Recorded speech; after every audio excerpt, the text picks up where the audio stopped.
मैं शशि शर्मा, सामाजिक कार्यकर्ता। देखिए, सरकार कानून बनाती है लोगों के हितों के लिए, लोगों के हित संरक्षित हो यहाँ वहाँ वैसे कानून सरकार द्वारा बनाए जाते हैं। लेकिन वही कानून कुछ ही समय के बाद जब बनाए जाते हैं तो कुछ ही समय के बाद कुछ प्रभावशाली लोग, कुछ उस तरह के लोग कानूनों का शरेआम उल्लंघन करते हैं। अभी सरकार ने पीछे जो कानून बनाया, भूमि सुधार कानून जो जम्मू कश्मीर में लागू हुआ है, उसके तहत कोई भी आदमी, कोई भी मतलब जो होता है मतलब कॉलोनाइज़र, वो मतलब एग्रीकल्चर जो लैंड होती है, जो कृषि योग्य भूमि है, उसके ऊपर किसी भी तरह का निर्माण जो कॉलोनियों के टाइप में होगा वो नहीं होगा। सरकार ने सख्ती से हिदायत दी हुई है और अगर ऐसा कुछ करता पाया गया तो उस पर खिलाफ कार्रवाई की जाएगी। लेकिन कठुआ के अंदर, उसके आसपास के क्षेत्र के अंदर कुछ ही दिनों के अंदर इतनी कॉलोनियाँ जो एग्रीकल्चर स्पेसिफिक एरिया मैं कहना चाहूँगा, ख़ास करके हमारा जो कठुआ सिटी के टाउन के साथ लगता हुआ जो अंदर जिसे इलाका बोला जाता है, उस इलाके में बहुत जगह के अंदर एग्रीकल्चर लैंड के ऊपर वहाँ पे कॉलोनियाँ काटी जा रही हैं। अब आप ये बताइए कि वो क्या है? पर देखिए, इतना बड़ा ये मैं कहूँगा इतनी बड़ी ब्लंडर है ये। किसके संरक्षण में हो रहा है ये बातें? कौन इसको शह दे रहा है? ऐसे तो कोई किसी की हिम्मत नहीं है कि इस तरह के लोग ऐसी हरकत कर पाएँ। लेकिन जब तक इनके पीछे, मुझे लगता है, मेरी अपना अनुभव ये कहता है कि हमेशा जब ऐसे तरह के अवैध जो काम होते हैं, जो सड़कों जहाँ पे कानून का उल्लंघन होता है शरेआम जहाँ पे, वहाँ पे हमेशा ही उन लोगों को, इस तरह के जो भूमा माफिया लोग हैं, उनको राजनीतिक संरक्षण प्राप्त होता है। ये बड़े बड़े राजनीतिक लोग इनके पीछे होते हैं जो अपना धन कमाने के लिए इन लोगों को प्रोत्साहित करते हैं कि अगर छोटी मोटी बात होगी तो हम बात कर लेंगे, ऊपर हमारी ऐसे चलती है, हमारी ऐसी है।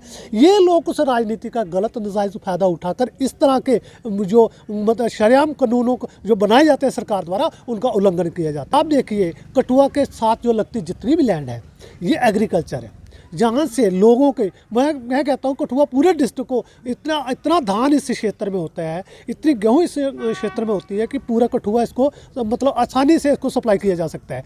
लेकिन उसके बावजूद भी वो किस तरीके से उन्होंने ज़मीन को ख़रीदा है। आज आप कॉलोनी बना रहे हैं, उसको काट रहे हैं। जब काटेंगे भाई, उसको पानी की सुविधा कौन देगा? कल को वही लोग जो मकान लेके बनाते हैं, कल को कहेंगे सरकार ने हमें पानी नहीं दिया, हमें बिजली नहीं दी, सरकार ने हमें, गलियाँ हमारी जो हालत है, वो सरकार को दोषी ठहराएंगे। आज वो लोग अपने फ़ायदे के लिए कॉलोनियाँ काट रहे हैं, कानूनों का उल्लंघन कर रहे हैं, कल वही लोग प्रशासन के लिए और सरकार के लिए वही लोग मुसीबत बन जाएंगे।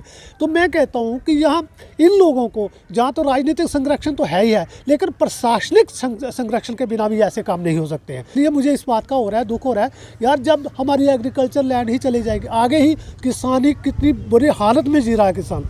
छोटे छोटे कितनी ज़मीन होगी हमारे इस क्षेत्र के अंदर लोगों का, जैसे 2 एकड़, 4 एकड़, 5 एकड़, 6 एकड़ का मालिक होगा, वो अगर मजबूरी में बेचारा बेचता है, तो वो लोग जो होते हैं भूमाफिया लोग, जिनका छोटा मोटा नहीं, करोड़ों और अरबों का जो व्यापार कर रहे हैं ये लोग इस कियार के अंदर, तो ये लोगों को मनमाफी के उनको पैसे देकर इस तरह के अवैध कॉलोनियों जो कठुआ के आसपास बसाई जा रही हैं, मैं इनका विरोध करता हूं। जब भी कोई कॉलोनी बनती है, कोई जगह बनती है, कुछ ऐसे रहने के लिए लोगों को रेजिडेंशियल एरिया बनता है, वहाँ पर गलियाँ बनाई जाती हैं, वहाँ पर लेन और ड्रेन का काम भी होता है। भाई, आपकी पानी की निकासी कैसे होगी?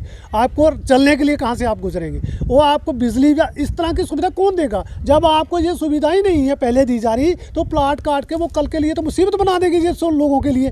और दूसरी बात ये कहना चाहता हूँ कि रेवेन्यू डिपार्टमेंट जो होता है, उस पर प्रश्न चल लगता है इस बात पे कि रेवेन्यू डिपार्टमेंट अपना काम क्या ईमानदारी से कर रहा है कि नहीं कर रहा है। अगर ये काम हो रहा है तो मुझे लगता है कि रेवेन्यू डिपार्टमेंट को, अगर ये लोग दोषी हैं, उन लोगों को तुरंत उस पर कार्रवाई करनी चाहिए। इन अवैध काम को तुरंत, जो कॉलोनियाँ जो काटी जा रही हैं, उन पर तुरंत बैन लगना है। मैं तो कहना चाहता हूँ अभी तहसीलदार साहब, डिप्टी कमिश्नर कठुआ और जितने भी हमारे प्रशासनिक अधिकारी, रिक्वेस्ट है कि कृपया लोगों की, ये गरीब लोगों की, ये आम लोगों की ये एग्रीकल्चर लैंड बचाई जाए कि आने वाला भविष्य जो लोगों के अंदर बहुत बड़ा एक सवाल खड़ा करेगा कि हमें अनाज के लिए तरसना पड़ सकता है अगर इस तरह के निर्माण, जो कंक्रीट की मतलब इमारतें जो बनाई जा रही हैं, कंक्रीट के शहर बसाए जा रहे हैं, तो खाने के लिए भी तो इंसान को कुछ चाहिए भाई। वो कहाँ खाएंगे? अगर रहेंगे तो खाएंगे क्या?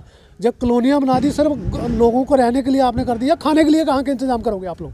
जिस हिसाब से रिक्वेस्ट करता हूँ, तुरंत इस पर कार्रवाई की जाए, उनको तुरंत रोका जाए और जिन लोग इनमें शामिल हैं इन लोगों को कॉलोनियाँ बनाने के लिए जो उन्होंने जगह को वो किया है, जहाँ उसका चेंज किया है, वो उसका नेचर चेंज किया है, उन लोगों पे इंक्वायरी बिठाई जाए, उन लोगों को दंडित किया जाए, उन लोगों को जेलों के अंदर डाला जाए। एग्रीकल्चर लैंड, जैसे आप जो शब्द आपने यूज़ किया, वो तो कोई उपयुक्त बात नहीं है। पहले तो जो भूमि है वो तो खाद्यान्न के लिए है, अनाज के लिए ही है।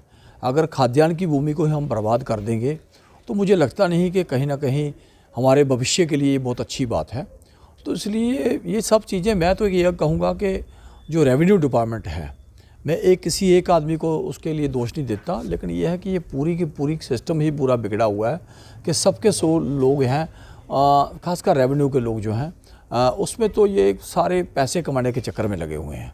लेकिन मैं ये कहूँगा कि लोगों को भी थोड़ा सा देखना चाहिए, खासकर जो हायर अथॉरिटीज़ के ऊपर लोग बैठे हुए हैं, क्योंकि अगर 2 साल लोग नौकरी करते हैं फिर वो कहीं और ट्रांसफ़र होकर चले जाते हैं, उनका इंटरेस्ट उस समाज, उस ज़मीन के प्रति, उस समाज के प्रति बड़ा ज़्यादा रहता नहीं है।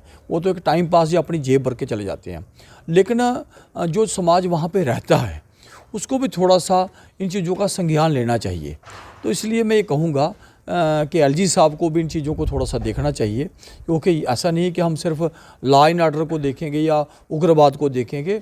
अगर जो हमारा सरमाया है समाज का वही अगर बिगड़ जाएगा तो वो कहीं कहीं एक तरफ हम बोलते हैं कि इंडस्ट्री जो है वो एग्रीकल्चर लैंड पर नहीं लगेगी, ठीक है ना, जब दूसरी तरफ जो है हम बड़ी बड़ी कॉलोनियाँ, और फिर उसमें मैंने एक चीज़ और देखी है कि जब ये कॉलोनियाँ काट देते हैं, ठीक है ना, तो ये प्रोफेशनल लोग नहीं हैं, ये चीज़ है, उसमें लेन ड्रेन के लिए फिर वो जो हमारा जो सरकारी विभाग होते हैं, चाहे वो म्यूनसिपैलिटी है, या उसके पीछे पड़ जाते हैं।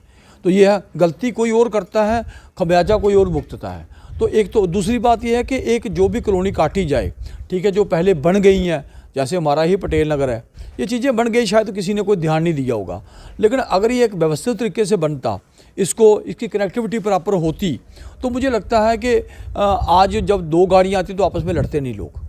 तो इसलिए एक अच्छे ढंग से उसका एक प्लानिंग से अप्रूवल करके, और मैं लोगों से भी कहूँगा जो प्लाट भी लेते हैं उनसे भी कहूँगा कि अगर आप थोड़े से, अगर 2-4 हज़ार 10 हज़ार अगर आपने 50 लाख रुपया मकान पर खर्चना है, तो अगर 10-20 हज़ार रुपये दे के अगर आपकी जो ज़मीन की ऑथेंटिसिटी है वो पक्की होती है, आपका नक्शा पक्का होता है, ये सब चीज़ें अगर होती हैं तो वो मेरे हिसाब से कर लेनी चाहिए। क्योंकि जब जैसे हम कहीं बिना हेलमेट के पकड़े जाते हैं या कोई एक्सीडेंट हो जाता है तो उसके बाद वो सारे कागज़ ढूंढे जाते हैं, यही हिसाब यहाँ पे होगा। कहीं मिसहैपनिंग कहीं कोई होती है तो उसके बाद ये सारी चीज़ें देखी जाती हैं। तो समाज हित में मैं ये कहूँगा कि ये जो लोग जो चोरी चकारी के ऊपर उतर आए हैं, ठीक है ना, इनको लगाम लगाने के लिए, क्योंकि मैं आज देख रहा हूँ कि पैसे कमाना बुरी बात नहीं है, समाज अमीर हो हम सभी चाहते हैं, लेकिन समाज को मिसगाइड करके, समाज का सरमाया लूट करके ये है। आज मैं देख रहा हूँ, आप देखिए खड्डों, बहुत बड़े बड़े खड्डे थे हमारी, तो आज सारी की सारे खड्डे इंक्रोच हो रही हैं। अगर हमको दिखती हैं तो प्रशासन को क्यों नहीं दिखती? और जो सफ़ेद पोश उनको इनक्रोच कर रहे हैं, ठीक है ना, वो कहीं ना कहीं प्रशासन के साथ बैठे होते हैं। तो ये जो दोहरा मापदंड हमारा है, इन चीज़ों से हमें थोड़ा सा बचना चाहिए।